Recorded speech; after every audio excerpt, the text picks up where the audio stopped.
Hello students, आज हम start करने जा रहे हैं इलेक्ट्रोस्टैटिक यूनिट का next lecture, electric dipole place uniform electric field. बच्चों, अब तक हम कर चुके हैं electric field at axial line due to dipole and electric field at equatorial point due to dipole. आज हम स्टार्ट करने जा रहे हैं electric dipole place uniform electric field. बच्चों स्टार्ट करते हैं।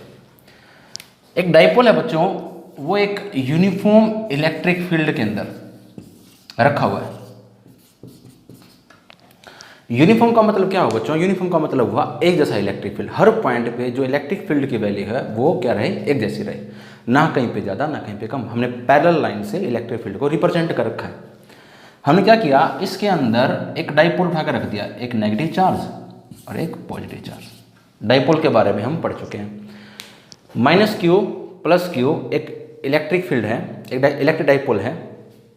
इसको नेगेटिव ले लीजिए, इसको पॉजिटिव ले लिया। एक डाइपोल है, यूनिफॉर्म इलेक्ट्रिक फील्ड के अंदर रखा हुआ है, तो क्या होगा, इस पे पॉजिटिव चार्ज के ऊपर इलेक्ट्रिक फील्ड के डायरेक्शन में फोर्स लगेगी, F equal to q v, F equal to q we.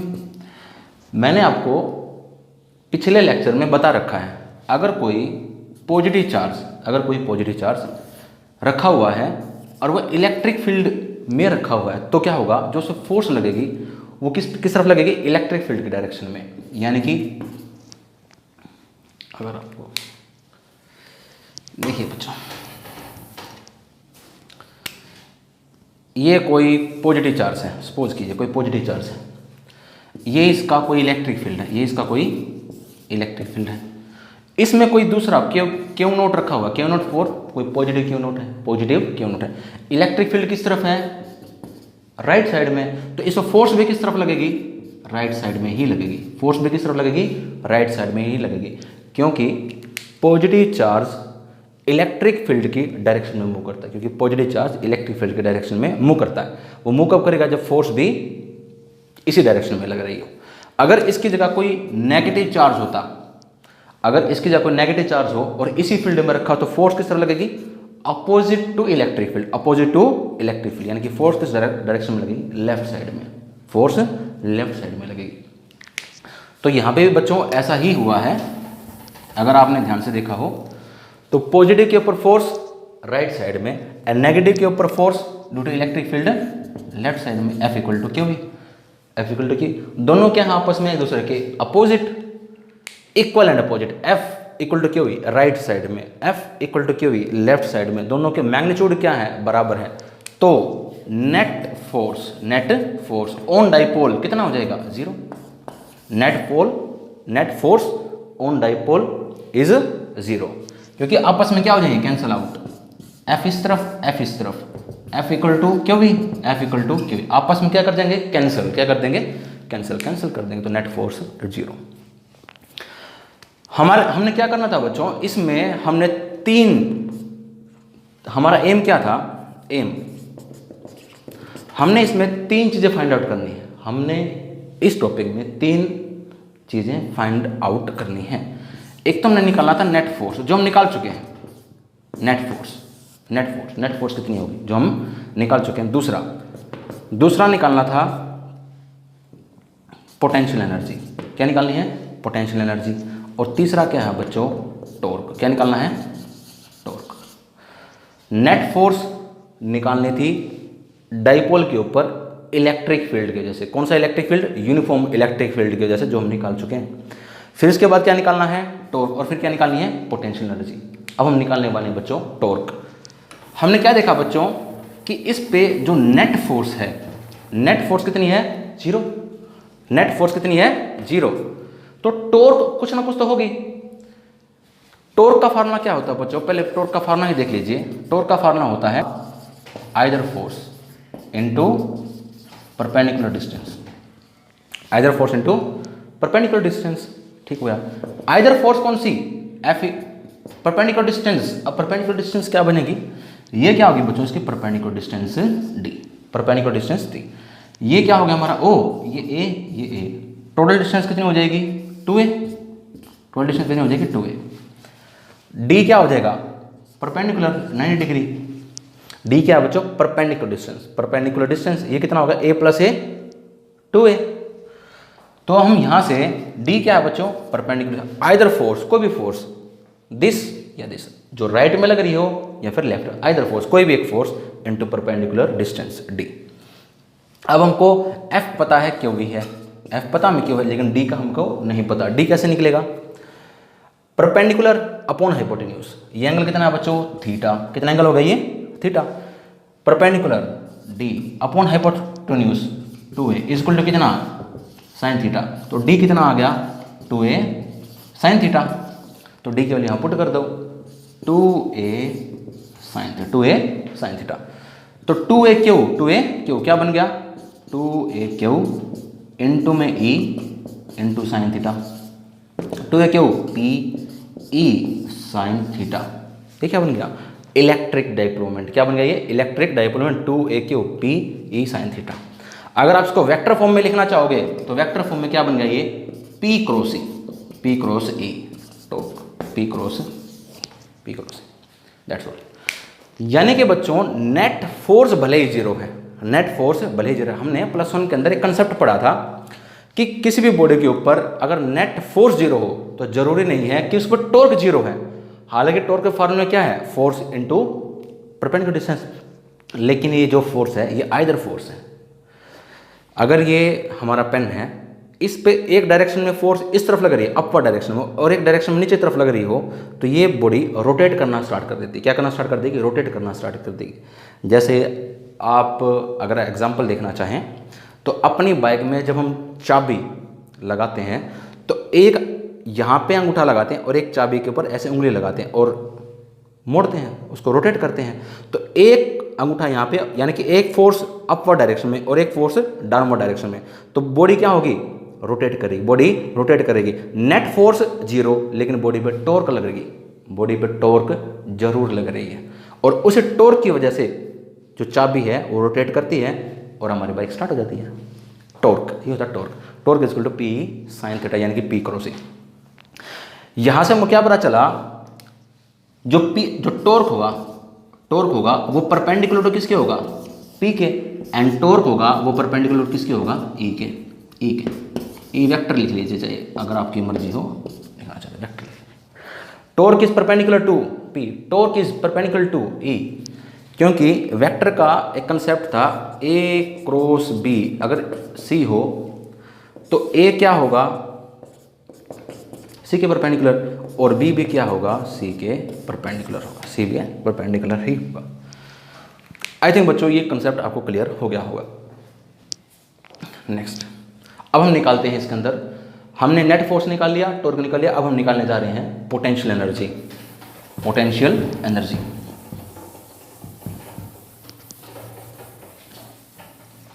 Potential energy.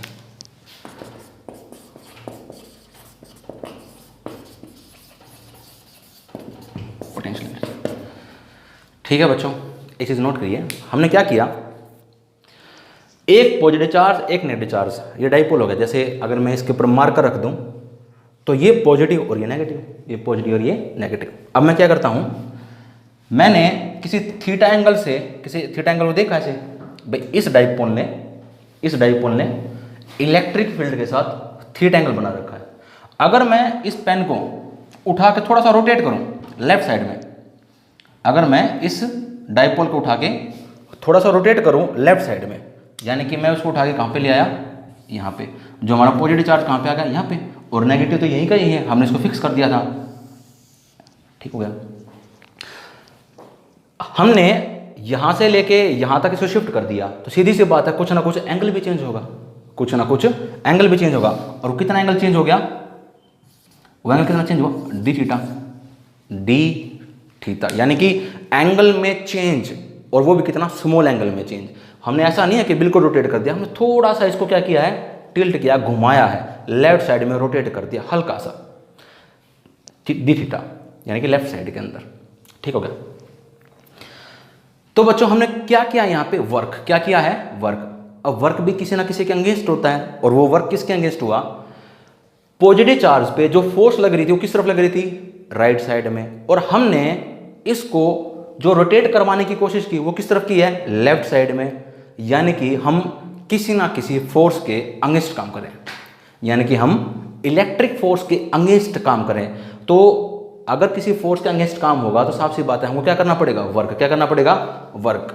अगर वर्क करना पड़ेगा तो वर्क का फार्मूला भी होता है, वर्क का formula force into distance, force into distance, force into distance, force into distance.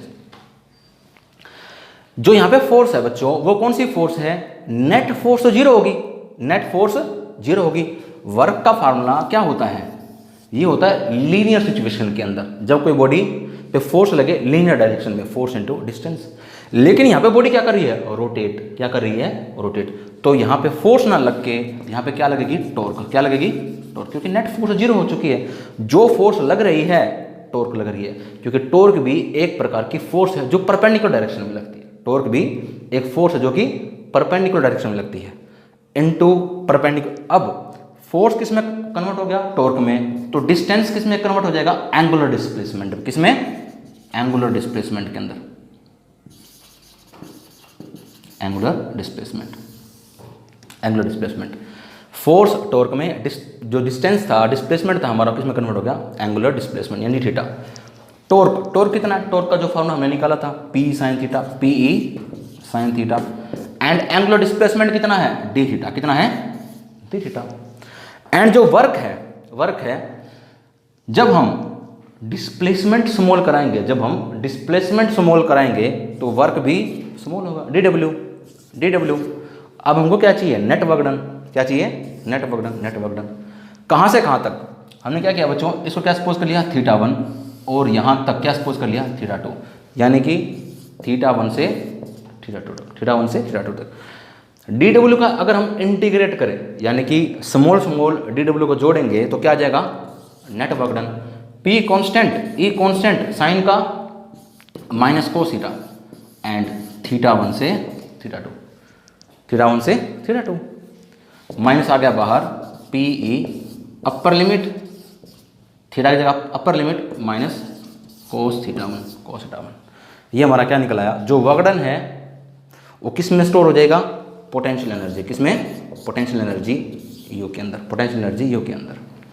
इसको थोड़ा सा और सिंप्लीफाई कर लेते हैं बच्चों, यहाँ तक आपको समझ में आ गया होगा।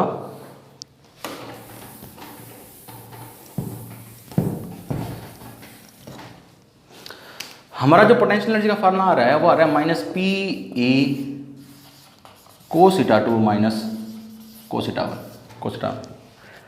इसका स्पेशल केस बना के देख लेते हैं। इफ़ क्या हो जाए, थीटा 2 कितना हो जाए, थीटा, एंड थीटा 1 कितना हो जाए, 90 डिग्री, 90 डिग्री।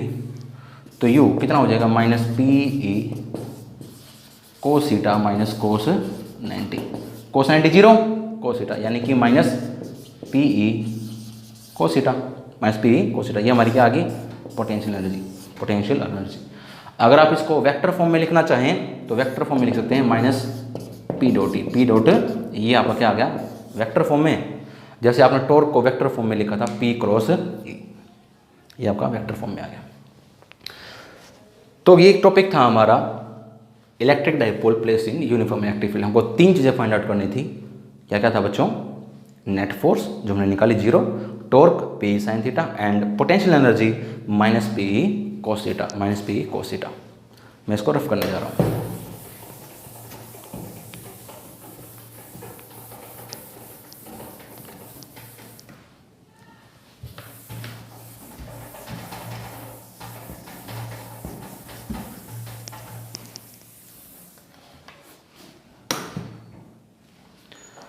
नेक्स्ट है बच्चों, properties of electric lines of force. Properties of electric lines of forces, electric lines of forces, properties of electric lines of force, properties of electric lines of force. तो बच्चों सबसे पहले ये देख लेते हैं इलेक्ट्रिक लाइन्स ऑफ फोर्सेस होती क्या है, इलेक्ट्रिक लाइन्स ऑफ फोर्सेस होती क्या है।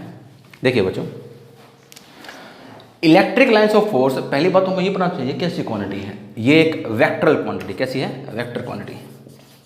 क्योंकि हमको ये पता है कि जो इलेक्ट्रिक फील्ड लाइंस है ना, यानी कि जो इलेक्ट्रिक फील्ड इंटेंसिटी है E, वो एक वेक्टर क्वांटिटी है। अगर वेक्टर है तो साफ सी बात ये है कि हम किसके रूप में रिप्रेजेंट कर सकते हैं उसको, एरो के रूप में। यानी कि इलेक्ट्रिक लाइंस ऑफ फोर्स को हम किसकी तरह रिप्रेजेंट करते हैं, एरो की तरह। किसकी तरह, एरो की तरह। एरो के रूप में हम इसको रिप्रेजेंट कर सकते हैं। इलेक्ट्रिक लाइंस ऑफ फोर्स होते क्या है बच्चों, देखिए अगर कोई पॉजिटिव चार्ज है, अगर कोई नेगेटिव चार्ज है, ये हमने पिछले लेक्चर में भी डिस्कस किया है कि जो पॉजिटिव चार्ज में से इलेक्ट्रिक फील्ड किस तरफ होता है, बाहर की तरफ। इलेक्ट्रिक फील्ड किस तरफ होता है, बाहर की तरफ, बाहर की तरफ। इलेक्ट्रिक फील्ड किस तरफ होता है, बाहर की तरफ। पॉजिटिव चार्ज में से इलेक्ट्रिक फील्ड बाहर की तरफ, और नेगेटिव चार्ज की वजह से इलेक्ट्रिक फील्ड अंदर की तरफ।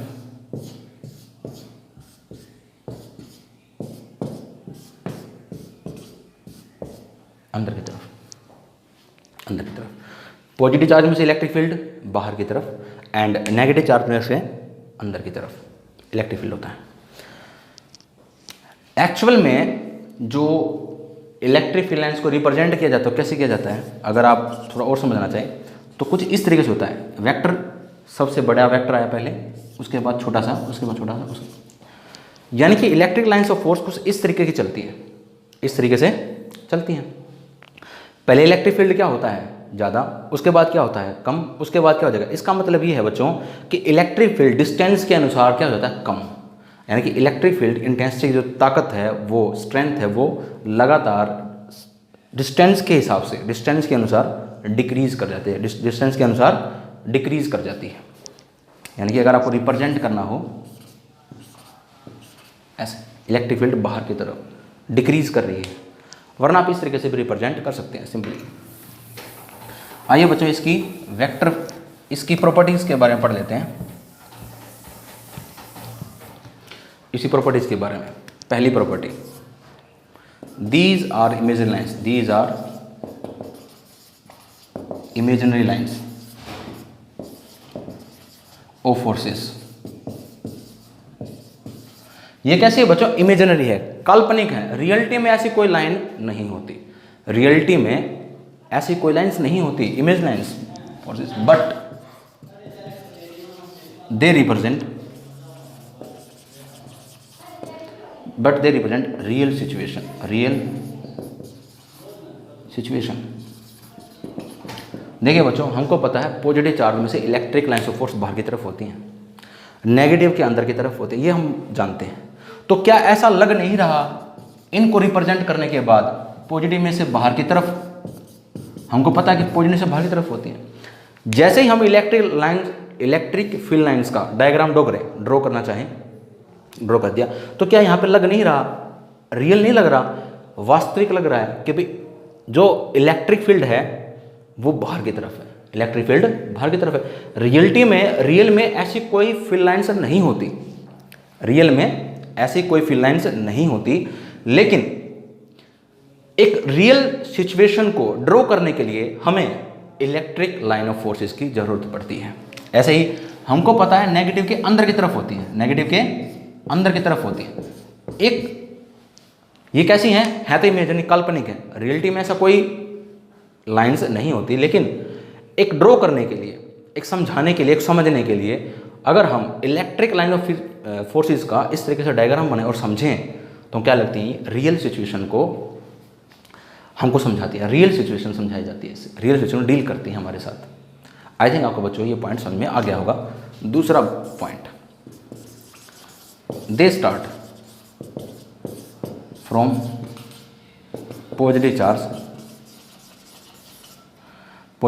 And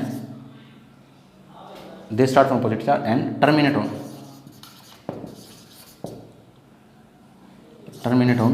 negative charge। ये पॉजिटिव से शुरू होती हैं, they start from positive charge से शुरू होती हैं और नेगेटिव चार्ज पे खत्म हो जाती है, नेगेटिव चार्ज पे खत्म हो जाती है। कैसे, ये पॉजिटिव चार्ज, ये नेगेटिव चार्ज, पॉजिटिव से शुरू हुई और नेगेटिव से पे जाके खत्म हुई। कैसे, पॉजिटिव में से बाहर की तरफ होती हैं और नेगेटिव के अंदर की तरफ, पॉजिटिव से शुरू हुई और नेगेटिव पे खत्म, पॉजिटिव से शुरू और नेगेटिव पे खत्म, पॉजिटिव से शुरू नेगेटिव पे खत्म, पॉजिटिव से शुरू नेगेटिव पे खत्म। Start from positive charge and terminate on negative charge.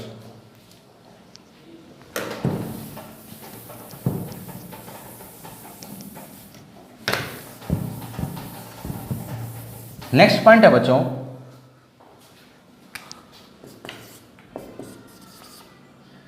They are straight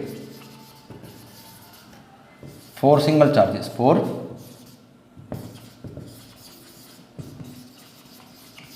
single charge and curved for group of charges.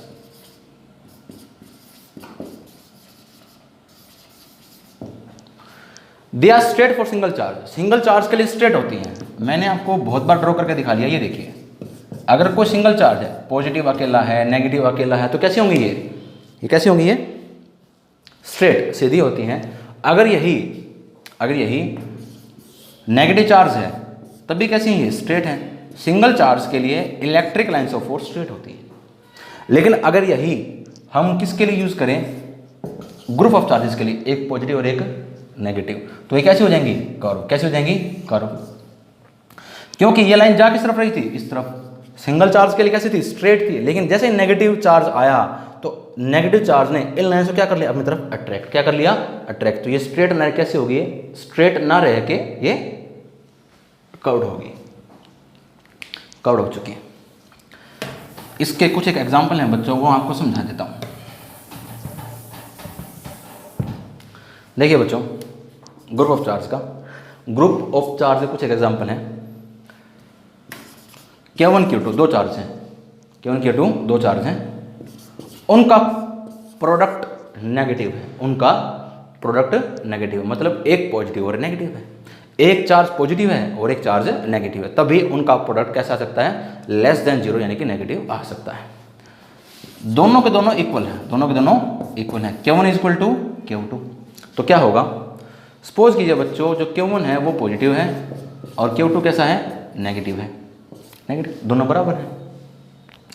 तो ये चार्ज Q1 और ये चार्ज Q2, ये पॉजिटिव और ये नेगेटिव, ये पॉजिटिव और ये नेगेटिव।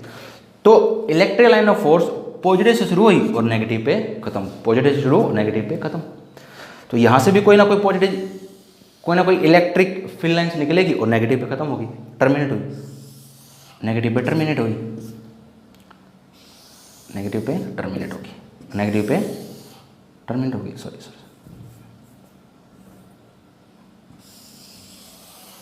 नेगेटिव पे टर्मिनेट, पॉजिटिव से शुरू, नेगेटिव पे टर्मिनेट, खत्म होना।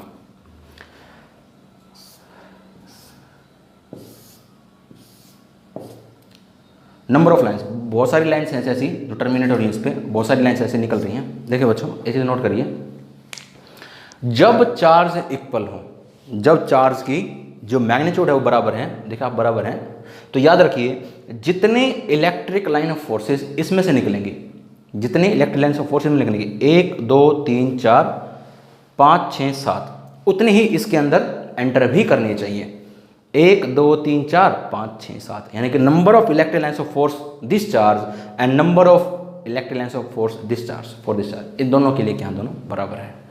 अगर चार्ज इक्वल है तो, अगर चार्ज बड़ा हो, एक चार्ज बड़ा हो और एक चार्ज छोटा हो, मान लीजिए ये चार्ज बड़ा है, ये चार्ज बड़ा है और ये चार्ज छोटा है, उस केस में क्या होगा, इसकी इलेक्ट्रिक लाइन्स ऑफ फोर्सेस जो निकलेंगी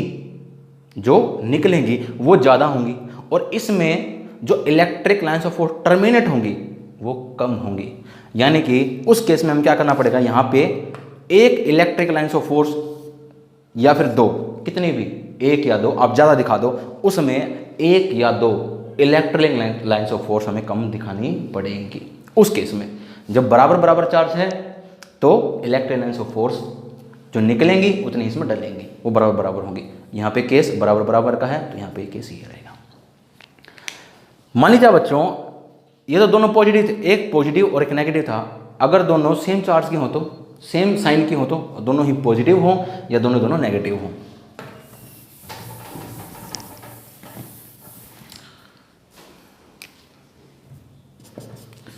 यानी Q1 Q2 ग्रेटर देन 0, यानी कि चार्ज कैसा है, दोनों चार्ज कैसे हैं, पॉजिटिव, या दोनों सेम साइन के हैं।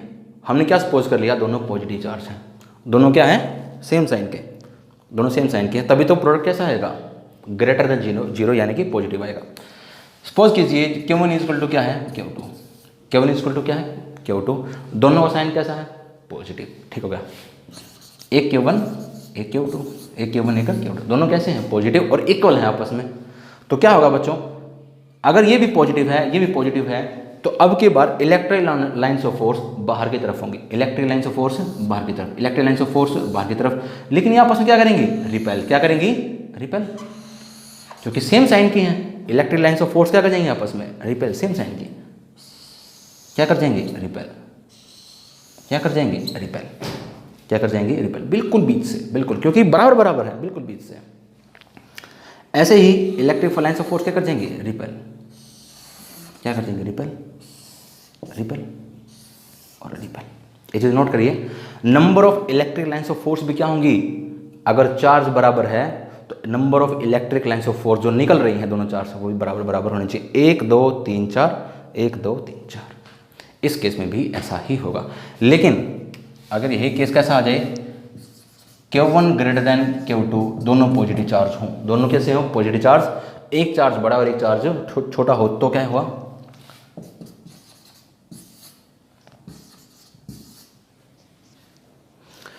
ये चार्ज बड़ा है चार्ज छोटा है, तो क्या होगा बच्चों, इसमें से इलेक्ट्रिक लाइन्स ऑफ फोर्स निकली, इसमें से भी इलेक्ट्रिक लाइन्स ऑफ फोर्स निकली। एक चीज नोट करिए बच्चों,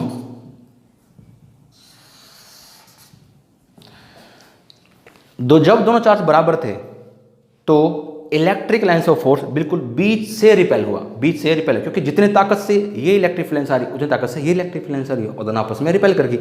लेकिन इस केस में क्या होगा, इसकी स्ट्रेंथ क्या है, ज़्यादा, इसकी स्ट्रेंथ क्या है, कम, किससे, इससे, इसकी स्ट्रेंथ ज़्यादा है इससे, तो ये इसको अंदर तक रिपेल करके आएगी, अंदर तक रिपेल करके आएगी। और जो सेंटर होगा, जो सेंटर होगा वो किस तरफ से रख जाएगा, छोटे चार्ज की तरफ से रख जाएगा, जो सेंटर होगा वो छोटे चार्ज की तरफ से रख जाएगा।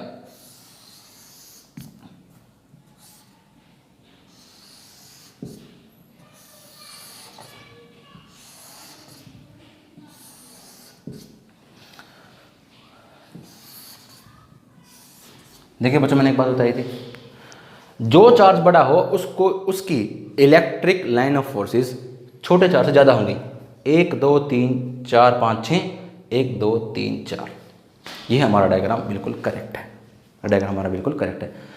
चार्ज बड़ा तो अंदर तक धकेल के भी सेंटर लाइन्स छोटे चार्ज की तरफ से रखी, और चार्ज बड़ा होने की वजह से जो इलेक्ट्रिक लाइन्स ऑफ फोर्सेस होंगी वो ज़्यादा होंगी बड़े वाले के छोटे चार्ज से।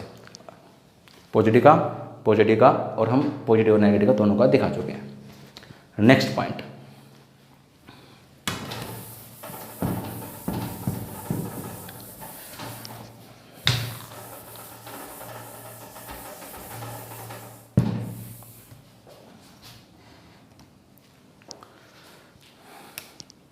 Second third point, they originate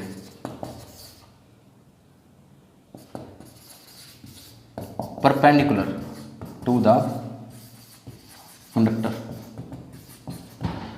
they originate perpendicular to the conductor, मतलब वे ओरिजिनेट होती हैं, शुरू होती हैं, निकलती हैं परपेंडिकुलर, कंडक्टर में से परपेंडिकुलर, एंड टर्मिनेट भी और परपेंडिकुलर ही होती हैं। कैसे, हमारे पास एक पॉजिटिव प्लेट है, एक क्या है, नेगेटिव प्लेट है, एक पॉजिटिव प्लेट और एक नेगेटिव प्लेट। तो जो इलेक्ट्रिक लाइन्स ऑफ फोर्स होगी परपेंडिकुलर निकलेंगी और परपेंडिकुलर ही डलेंगी, परपेंडिकुलर निकलेंगी एंड परपेंडिकुलर ही डलेंगी, perpendicular perpendicular perpendicular perpendicular perpendicular perpendicular perpendicular,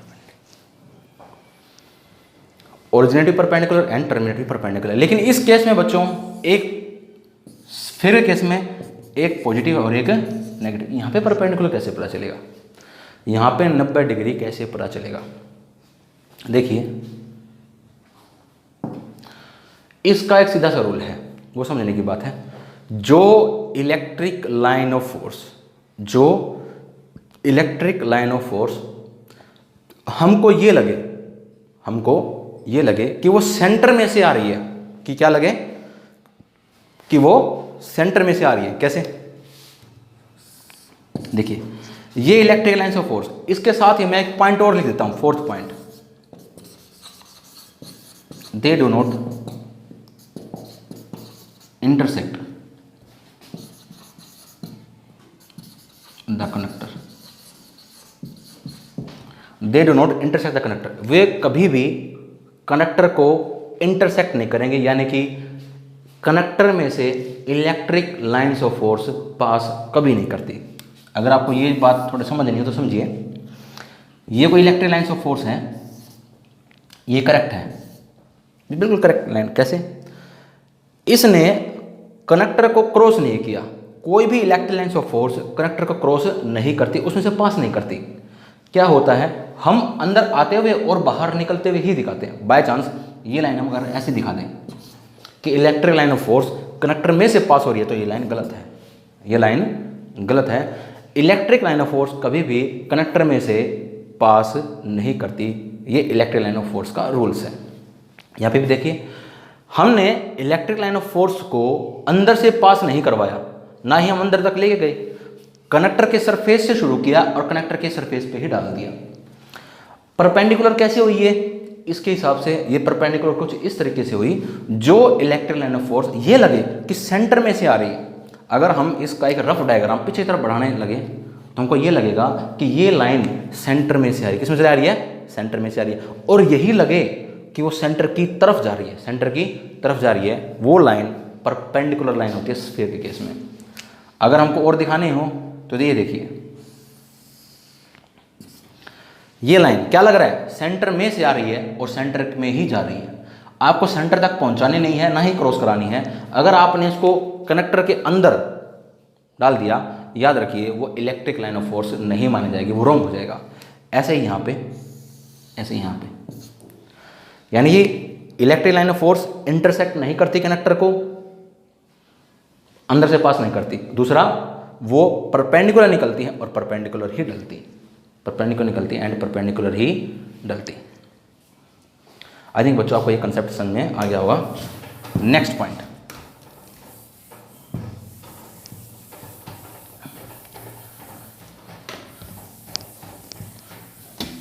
कितना टाइम होगा मुझे देखिएगा।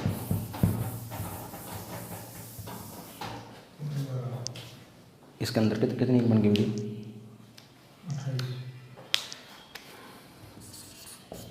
नेक्स्ट पॉइंट कितने का हो गया? Group of electric line of force, group of electric line of force indicate strong field, indicate strong field, वो स्ट्रॉन्ग फील्ड को इंडिकेट करती है। कैसे? मान लिया बच्चों इलेक्ट्रिक लाइन ऑफ फोर्स कुछ इस तरीके से हमको दी गई है, इस तरीके से हमको दी गई हैं। अब समझ, लाइक एज झाड़ू, लाइक एज झाड़ू, जहां से आप पकड़ते, रोक दे। Group of electric lines of force indicate strong field. देखिए बच्चों, इसमें क्या है, आपने झाड़ू को देखा होगा, जहां से पकड़ते हैं वहां पे झाड़ू की ताकत स्ट्रॉन्ग होती है, क्योंकि वहां पे लाइक एज जितना भी फील्ड होगा, जितना पास पास में होगा, जितना भी फील्ड पास पास में होगा, उतना स्ट्रॉन्ग इलेक्ट्रिक फील्ड होता है। कैसे? एग्जाम्पल, हमने क्या किया बच्चों, एक सर्कल यहाँ लगा दिया और इतना ही सर्कल, इतना ही रेडियस का सर्कल हमने यहाँ पे भी लगा दिया। देखिए बच्चों सर्कल बराबर बराबर है। यहाँ पे कितने इलेक्ट्रिक लाइन्स ऑफ फोर्स हैं? 1 2 3 4 5 6 7 8, करीबन 10 इलेक्ट्रिक फील्ड लाइन्स इस सर्कल में से पास कर रही हैं। और यहाँ पे कितने electric lines of field pass कर रही हैं? 2। यहाँ का नाम दें ए पॉइंट और बी पॉइंट।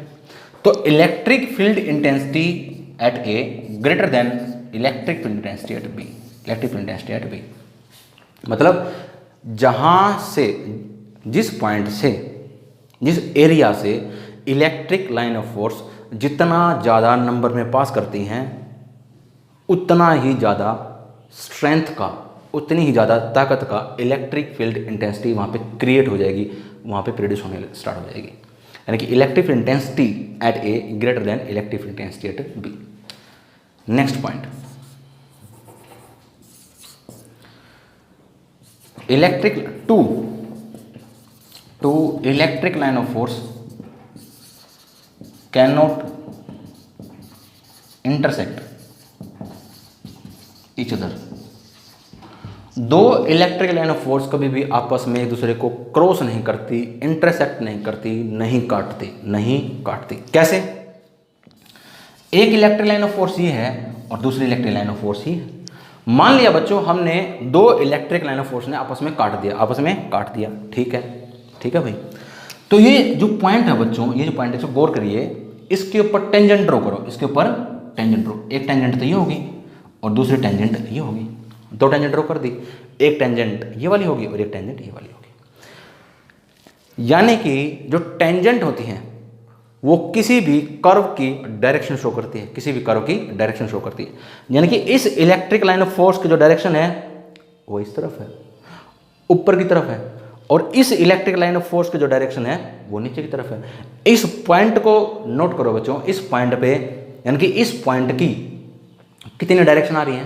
दो डायरेक्शन। कितनी आ रही है? दो डायरेक्शन, यानी कि ऊपर भी और नीचे भी। क्या एक पॉइंट के दो डायरेक्शन संभव हैं? क्या एक पॉइंट के दो डायरेक्शन संभव है? ये असंभव है, इम्पॉसिबल है। इसलिए दो इलेक्ट्रिक लाइन ऑफ फोर्स कभी भी एक दूसरे को इंटरसेक्ट नहीं करेंगी, क्योंकि जहाँ पे भी दो इलेक्ट्रिक लाइन्स ऑफ फोर्स आपस में इंटरसेक्ट करेंगे, याद रखिए वहाँ पे जो पॉइंट ऑफ इंटरसेक्शन होगा वहाँ पे उस पॉइंट की दो डायरेक्शन शुरू हो जाएंगी और किसी भी पॉइंट के दो डायरेक्शन असंभव है। यानी कि मैं हूँ या आप हैं, आप सिर्फ एक ही डायरेक्शन में जा सकते हैं एक टाइम पे। आप कोई भूत तो है नहीं या कोई भगवान तो है नहीं कि भाई एक ही टाइम पे दो डायरेक्शन में जाएंगे, ऐसा असंभव है, इम्पॉसिबल है। इसी पॉइंट की तरह ही तो ये असंभव है कि दो इलेक्ट्रिक लाइन्स ऑफ फोर्स आपस में इंटरसेक्ट कर सके। Next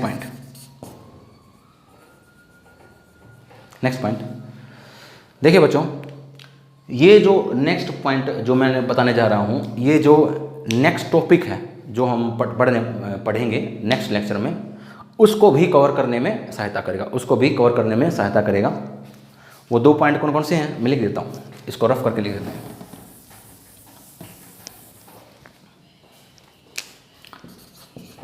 number of electric line of force linked with a unit area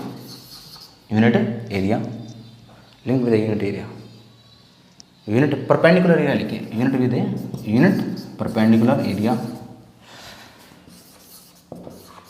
gives us electric field intensity at that point। मतलब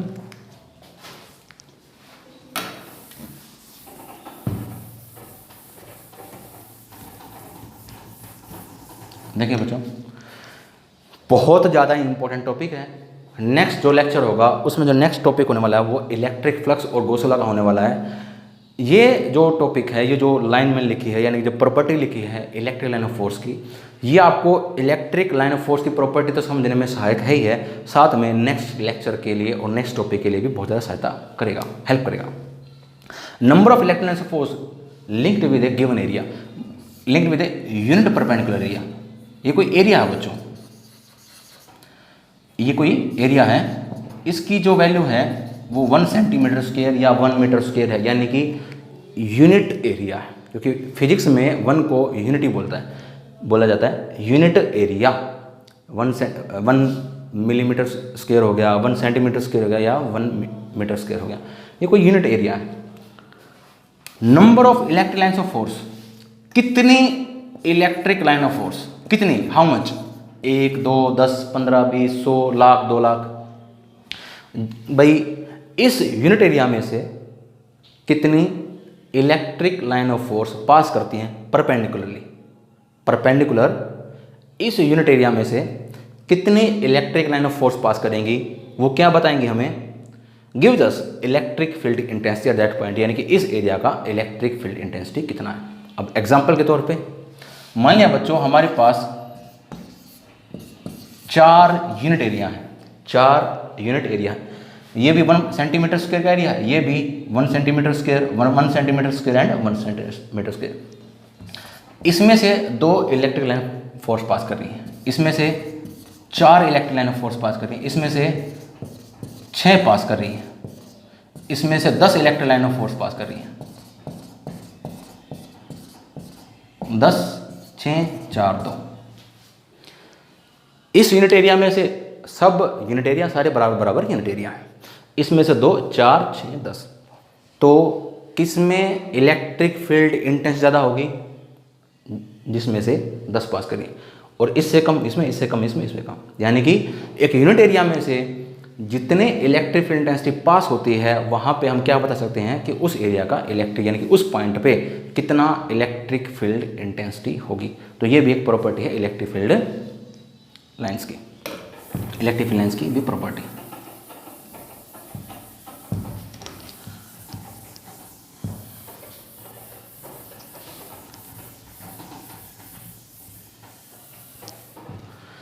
इसकी एक प्रॉपर्टी है बच्चों, जो नेक्स्ट जो मैं बताने जा रहा हूं वो एक प्रकार से नेक्स्ट लेक्चर भी बन जाता है, वो एक प्रकार से नेक्स्ट लेक्चर भी बन जाता है। कैसे? Number of electric line of force linked with A given area, given area. Number of electric lines of force, कितने इलेक्ट्रिक लाइन ऑफ फोर्स एक गिवन एरिया के साथ, यूनिट एरिया के साथ की यहाँ पे कोई बात नहीं हो रही, एक पूरा गिवन एरिया, वो 10 सेंटीमीटर स्क्वायर भी हो सकता है, 11 12 कुछ भी हो, उसके साथ कितनी इलेक्ट्रिक लाइन्स ऑफ फोर्स जुड़ी होंगी, उसका फार्मूला क्या होगा बच्चों? Area is Q by epsilon not, Q by epsilon not. ये जो लाइन मैंने लिखी है ये इलेक्ट्रिक लाइन की प्रॉपर्टी तो है ही है, साथ में जो नेक्स्ट लेक्चर में नेक्स्ट टॉपिक होगा इलेक्ट्रिक फ्लक्स, उसकी डेफिनेशन भी बन जाती है, उसकी डेफिनेशन भी बन जाती है कि कितनी इलेक्ट्रिक लाइन्स ऑफ फोर्स जुड़ी होंगी एक गिवन एरिया के साथ, वो क्या होता है, एक प्रॉपर्टी है, और साथ में एक डेफिनेशन भी बन जाती है इलेक्ट्रिक फ्लक्स की। यहाँ पे इलेक्ट्रिक लाइन ऑफ फोर्स की एक प्रॉपर्टी है जो हमने समझनी है। आई थिंक बच्चों आपको इलेक्ट्रिक लाइन ऑफ फोर्स की जितनी भी प्रॉपर्टीज़ हैं वो सारी समझ में आ गई होंगी। हमारी इलेक्ट्रिक लाइन ऑफ फोर्स की जो प्रॉपर्टी है वो पूरी हो जाती है यहाँ तक।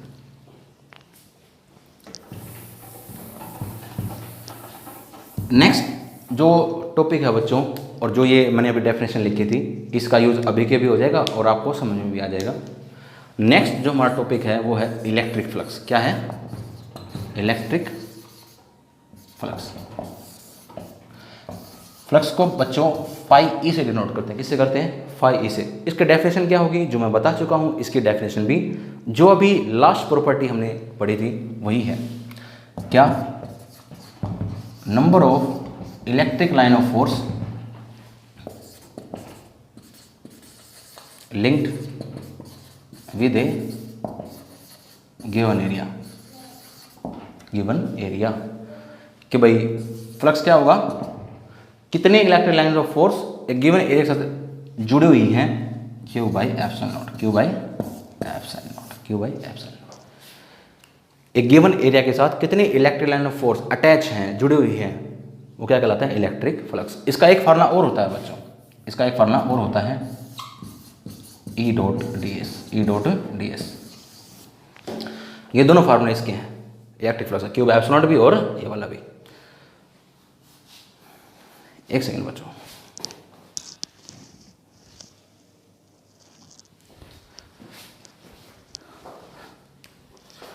तो इलेक्ट्रिक फ्लक्स का फार्मूला क्या बना बच्चों? ई डॉट डी एस, यानी कि E D S कोसीटा, E D S कोसीटा, E D S कोसीटा। यानी कि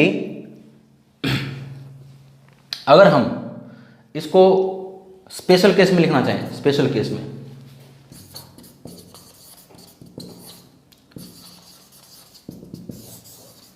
स्पेशल केसेस क्या क्या क्या बनेंगे बच्चों? If theta is 90, theta is 90, तो थीटा 90 कोस 90 0, तो इलेक्ट्रिक फ्लक्स कितना हो जाएगा? 0, electric flux 0, electric flux 0। If theta is 0, theta कितना हो? 0 डिग्री, कोस 0 1, यानी कि जो इलेक्ट्रिक फ्लक्स कैसा होगा? मैक्सिमम। क्या हो जाएगा? Maximum, maximum.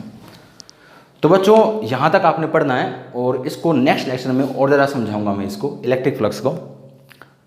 और ये एक प्रकार से गॉस लॉ भी बन जाता है, ये जो हमारा टॉपिक है ये वाला गॉस लॉ बनेगा। तो बच्चों नेक्स्ट लेक्चर में मिलते हैं।